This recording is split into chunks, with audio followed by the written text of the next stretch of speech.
Discussion today we will focus on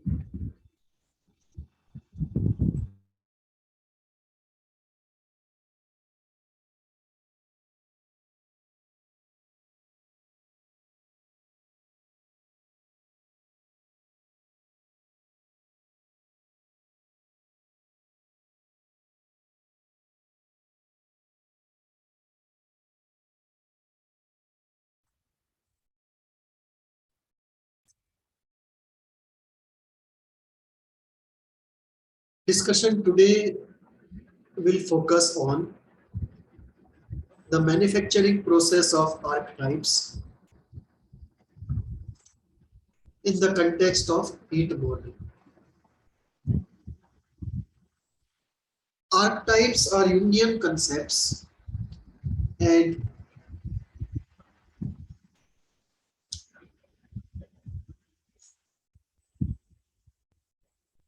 they are a concept which is rather very amorphously understood, very loosely understood.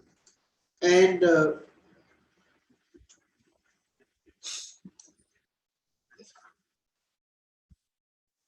so what we'll do today is we'll take a quick look at the idea of archetype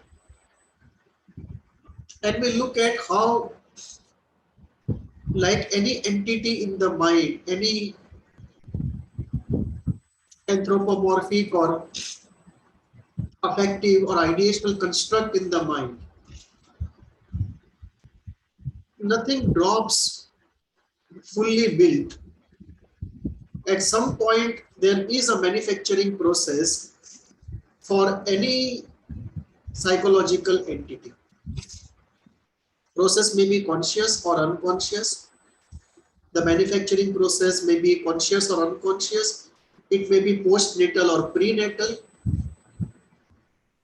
It may be driven only by laws of nature, or it may be driven partly by real life experience. Whatever be the situation, there is a manufacturing process for any entity which is an assembly of elementals, and archetypes are an assembly of elementals. Elementals don't need a manufacturing process.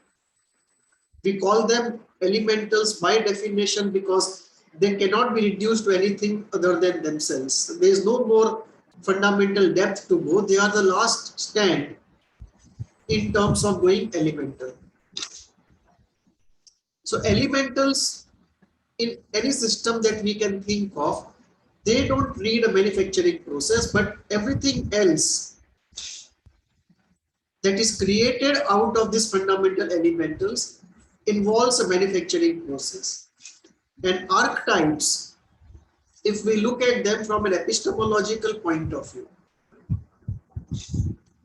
how this archetype is conceived of, if I take the archetype of a magician or the archetype of, say, a healer or a mother, so many affective qualities, so many ideational entities are associated with that construct. It is a aggregate construct. It is not a fundamental elemental. And therefore, once we say archetype is a construct created out of many elementals of cognitive and affective nature coming together, from an epistemological point of view, we are talking of a manufacturing process. And this manufacturing process is not focused upon even in the Jungian psychology, because they don't go into this whole idea of elementals the way Wittgenstein would approach elementals, or the way heat model of the mind approaches elementals. So let us start the discussion.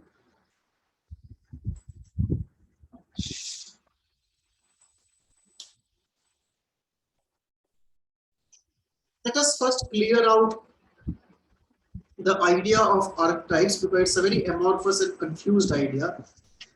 It means everything to everybody. Jung came up with the idea of archetypes to say that there is a natural basis for human thoughts, feelings, and behavior. That the life of an individual is not a chance happening or a outcome out of exercise of free will. There is a structure to human life. And similarly, the society that we see outside is not a chance happening or a consequence of human will only. Rather, it is a collective accumulation of evolution, and that has a evolutionary and biological base to it, a natural base to it. So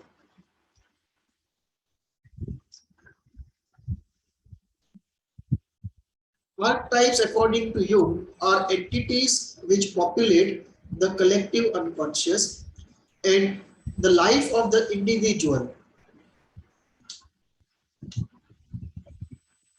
goes according to what Jung calls a program of life. And in this program of life, at different points in the program of life, these archetypes activate and deactivate. And these archetypes are the fundamental psychological structures which are supernal, rather supra individual. They are not the same for everyone, just as we all have a fingerprint, but the fingerprint is different. Similarly, we all have archetypes, but the archetypes are different. So we are looking at infinite variation within a bounded range. So we are looking at an infinite variation within a bounded range, a structured bounded range. So archetypes are those elements in the collective unconscious which can be called as primary motivational entities from Jung's point of view.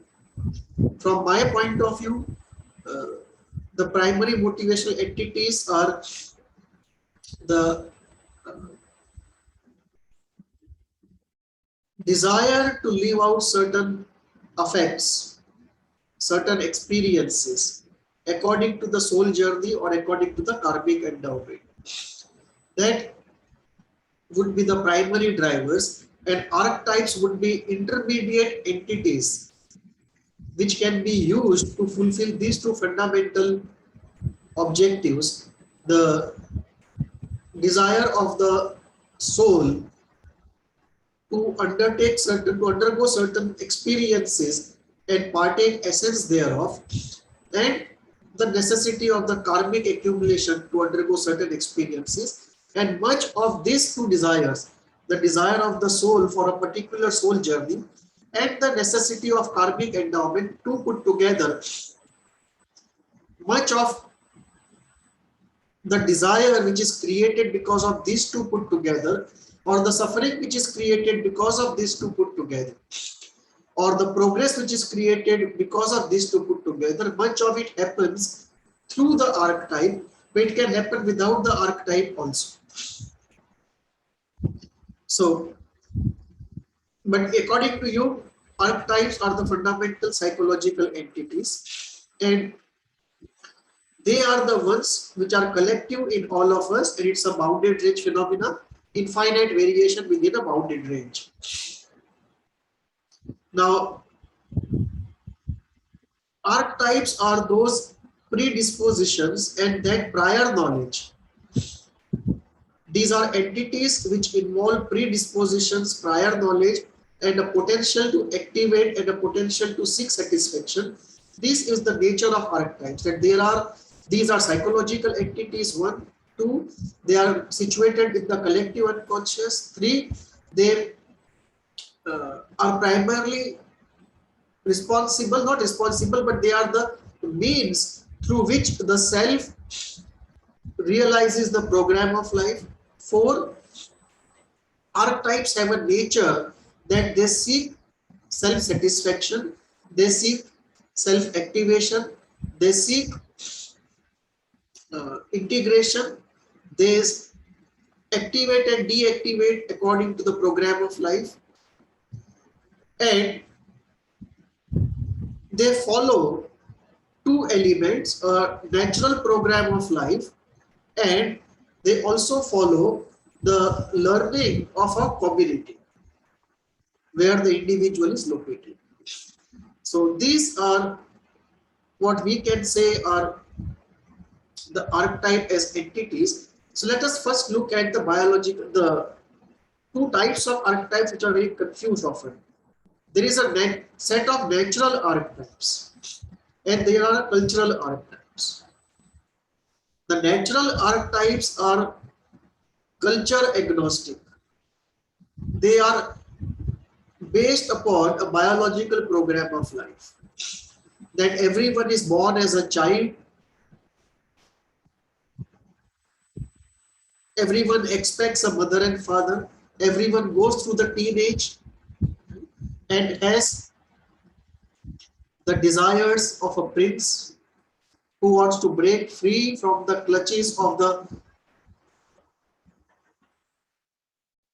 multi-headed or multi-armed octopus, the maternal mother, entangling maternal mother, then get into the phase of being a poet or a lover, and then a family person, the hunter-gatherer, then the teacher or healer, and finally the old wise man, and then you come to death. So this is something that every person goes through in different degrees. Some may go through certain phases of life more efficiently, others less efficiently. Some may experience certain phases for a longer time in a deeper way, others less so. But everyone undergoes these experiences in life, and they are very biologically driven. So the psychological aspect here also has a biological base to it. And everyone goes through these experiences, less or more. So these archetypes are according to the biological program of life. If not, certain parts you don't think are biological, still you think they are inevitably scientific, because there's nothing else that can happen. So these are sort of biological, natural, or scientific archetypes. Let me just use the word biological and natural. And then we have the cultural archetypes, where a community over a period of history develops certain cultural archetypes. In the Western civilization, we can look at three: Narcissus, Oedipus, Sisyphus. The myth of Narcissus, the myth of Oedipus, the myth of Sisyphus. The first two have been taken up by psychoanalysis, Freud particularly. The last one by existential philosophers or those who practice existential psychotherapy. In the Eastern context, you have Lord Shiva completely lost in samadhi, which from the outside can look like primary narcissism, but actually it is the other end of development. Primary narcissism is pre-object, this is post-object. Primary narcissism is the beginning, this is the end.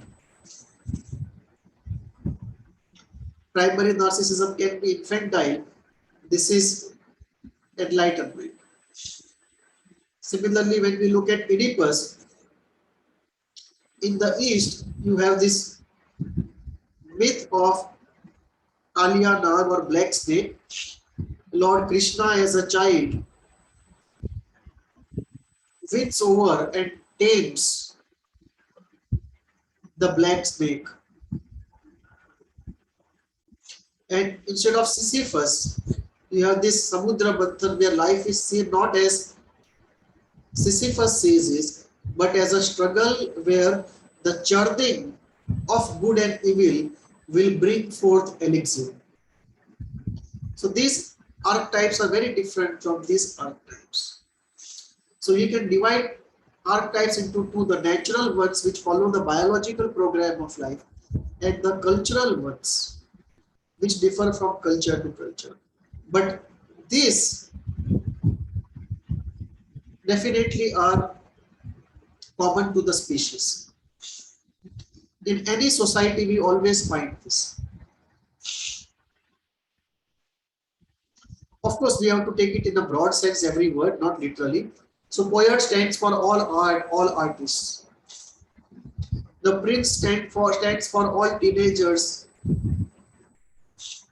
The hunter stands for all occupations.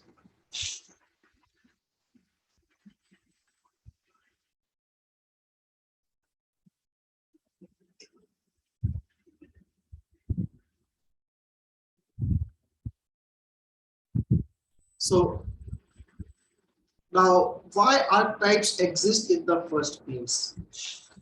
Now, this is a philosophical question. We cannot deal with it in the area of science.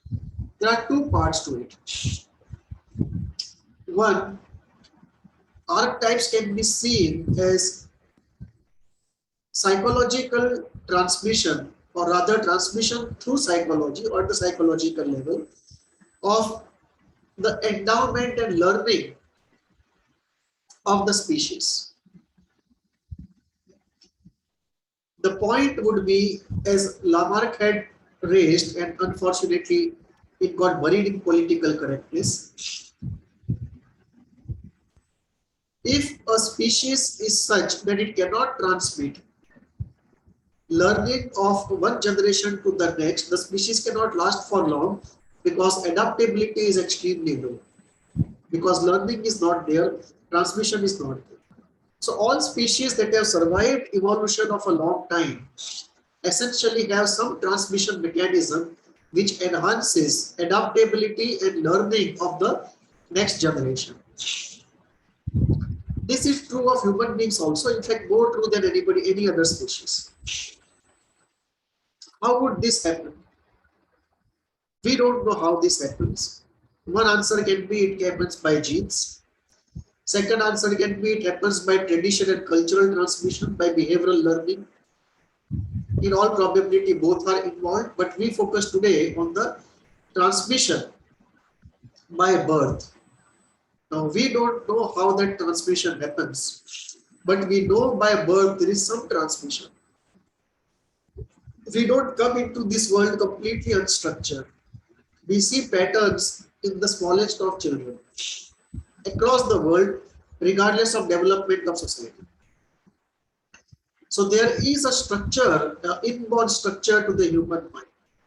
And this inborn structure must be transmitting learning and endowment to the next generation in some way. The question is, how does it transmit? Does it transmit as fully built material, or does it transmit in some coded language, or does it transmit in predispositions? We don't have answer to it, but one thing is clear.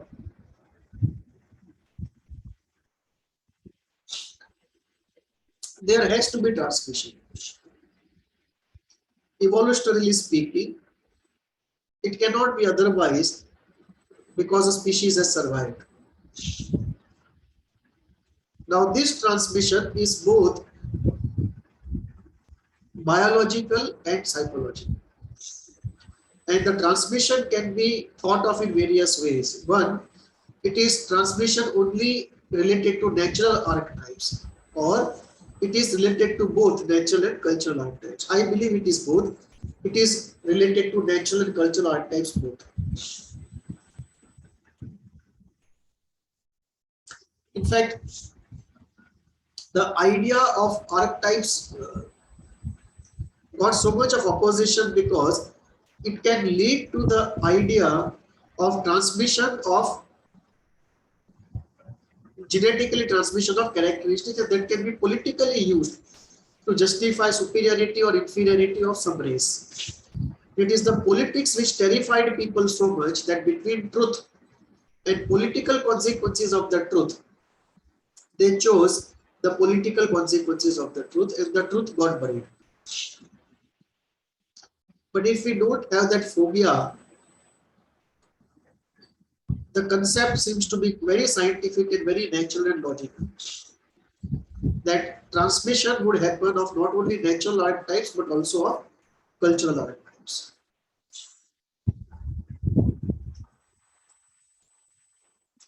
Now, in the heat model of the mind, in Jung's model of the mind, it does not talk about how the transmission would happen or how the manufacturing would happen. He only locates archetypes in the collective unconscious in his model of the mind, does not talk about manufacturing process of the archetype or transmission of the archetype. In the heat structure, heat model of the mind, we do talk about the manufacturing process of the archetype.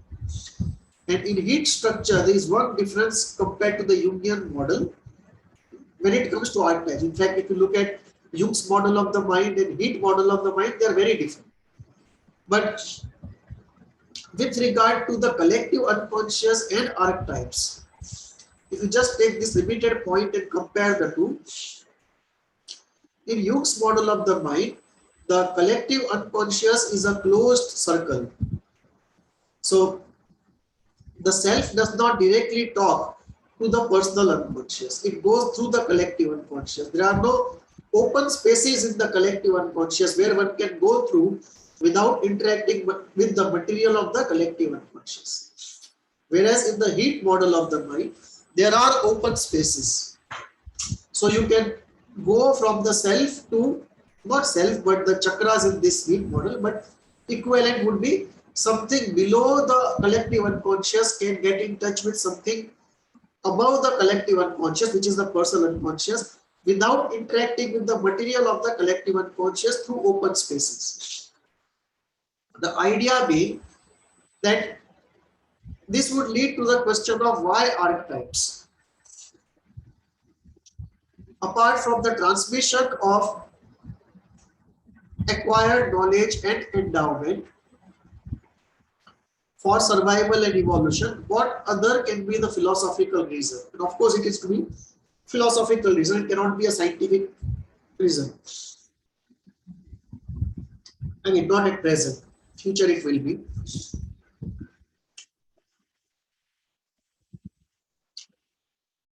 The heat structure of the heat model of the mind says that somehow the system, our system, the human system, or Jung's self, or the soul, evolving soul, the psychic of the heat structure, it wants to have certain experiences. And those experiences can largely be attained by undergoing certain role experiences. And these role experiences create the need for archetypes. And therefore they are there. From a role experience need point of view, which is apart from survival and evolution point of view. So the reason we have archetypes is not only survival and evolution as a species, but also because the soul, the self, or the human system, whatever way you define it based upon your belief system, that which is at the root of the human system, be it the subhuman mechanism, but be it some mechanism, be it the self of you, or be it the soul of the heat model of the mind, that wants certain experiences.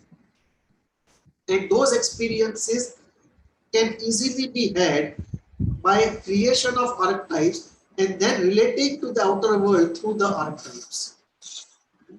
And certain experiences can be had without evoking the archetypes, and that is where the open spaces are useful.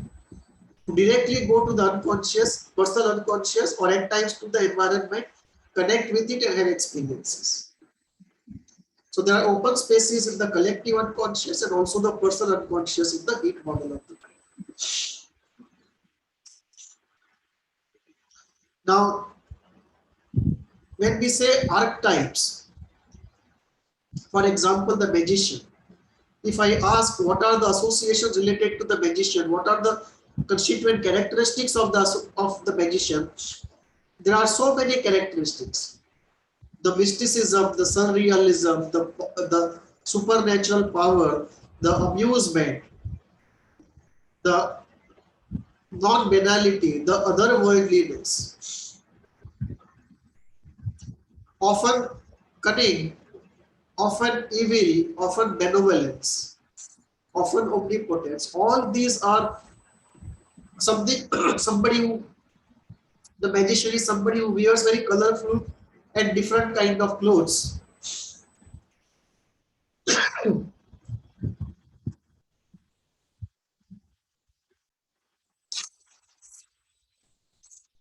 So the image of the persona, the construct called the magician, the construct called the magician in the mind is created is created. The construct called the magician in the mind is created by investing in a human persona. Sorry. The construct of a magician,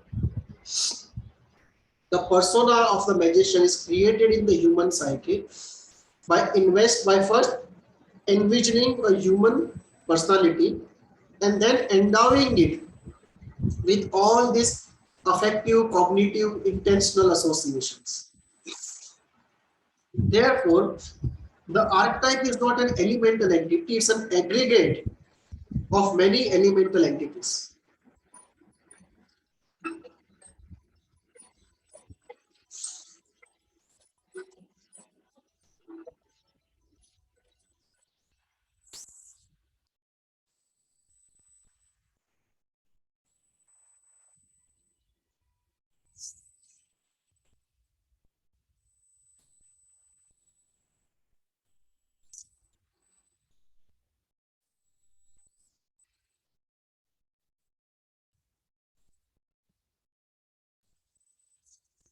So when we look at these elementals, what are these elementals which come together to create this persona of a magician?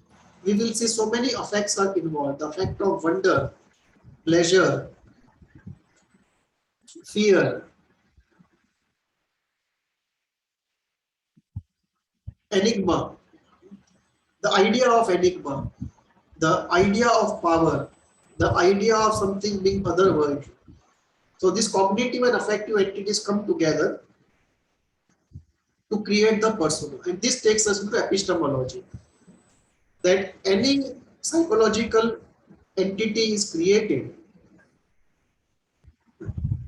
using these fundamental psychological entities, fundamental epistemological entities. Like we think of some entity with some form, give it quality, give it some quantity, locate it in space and time, think about its purpose, think about how it is disposed to us. And that is how we create any psychological entity. If I think of an apple, I think of some qualities of the apple, some quantities related to an apple, of weight, of space it occupies, and so on and so forth. So when we look at any archetype, we see there is a manufacturing process where these entities have been used to create those archetypes, because according to the heat model, the soul journey and the karmic endowment needs creation of archetypes to have experiences, just as they have experiences outside of the archetypal circle also. And these archetypes are created using the epistemological entities and epistemological process, which Immanuel Kant, has enlisted out. So if you look at the epistemological elementals used in the heat model, many of them are the ones used by Immanuel Kant, and to that I have added some more. So this is how the manufacturing of an archetype happens using epistemological entities. For example, if we look at entities like ideas, affect, intentions, they are used. Then what kind of affect?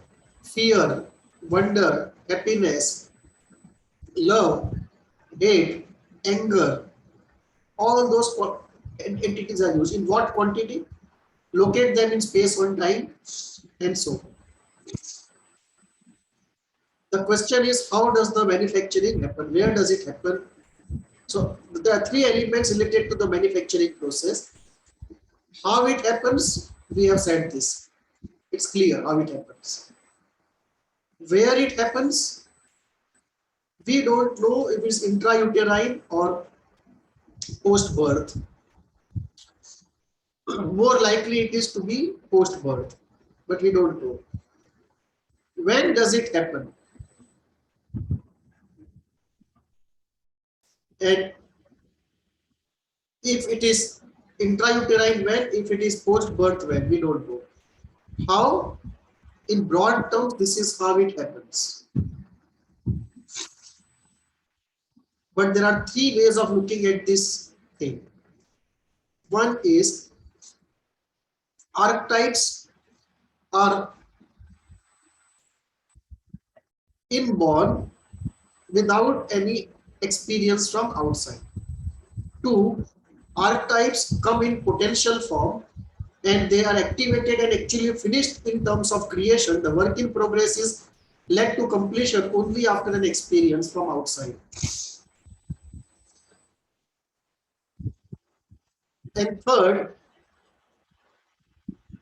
when you talk of archetypes, they may be initially completed without any experience from outside, having fantasy experience from inside.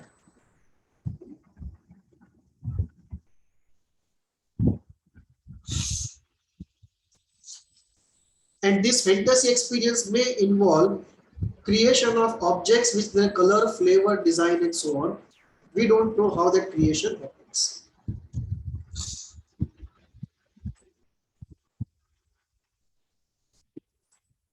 Take two archetypes, the mother archetypes and the predator archetype.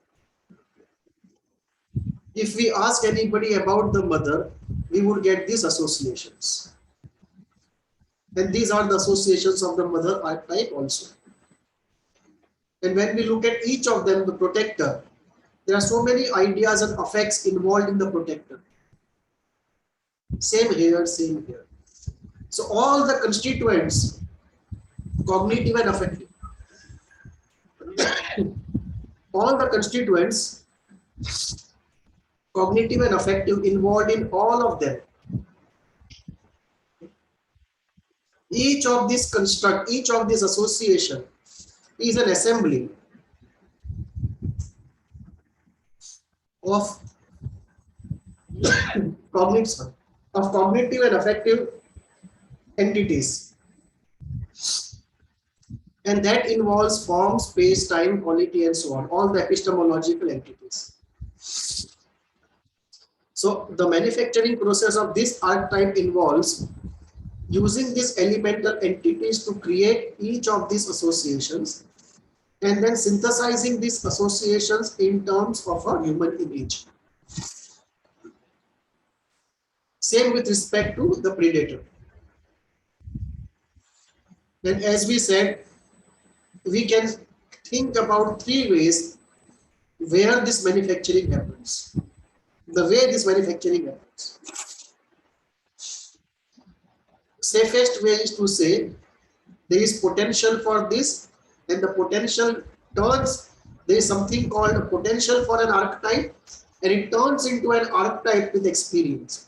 Or second way is to say there is an archetype already existing, the color, flavor, form of it is given by fantasy and therefore initially may be completely fantastical, and then it modifies into a realistic form upon experience.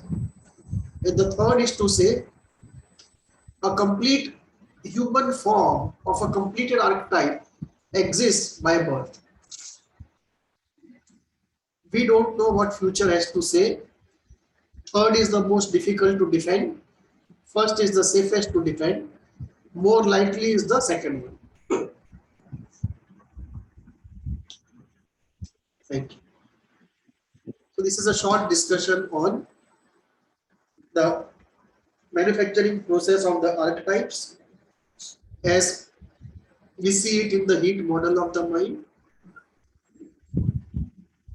It's a new area we know little about.